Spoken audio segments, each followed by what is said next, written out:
हमरा ला जाना तू हो कैलू सोमारी, तोहरो ला जाइब हम बाबा के दुआरी। पूरा कदी है सपना भोला भंडारी, देवघर जाए के हम कहीं तैयारी। हमरा ला कैलू जाना सावन में सोमारी, तोहरो ला जाइब हम बाबा के दुआरी। हमरा ला कैलू जाना सावन में सोमारी। डीजे उमेश सुखीपुर बाजार। भर के हो कावर में गंगा जल उठाई, दौड़ल दौड़ल बाबा धाम भागल चल जाई।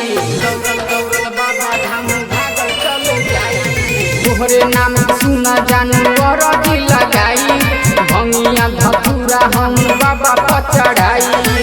हमके तू मंगलू भोला से हो प्यारी, तोहरो ला जाइब हम बाबा के दुआरी। पूरा कदी है सपना भोला भंडारी, देवघर जाए के हम कहीं तैयारी। हमरा ला कैलू जानी सावन में सोमारी, तोहरो ला जाइब हम बाबा के दुआरी। हमरा ला कैलू जानी सावन में सोमारी। डीजे उमेश सुखीपुर बाजार। हमरे ला हो कैलू जानी 16 गो सोमारी, तोहके छोड़ के जाई नहीं कमला बिहारी।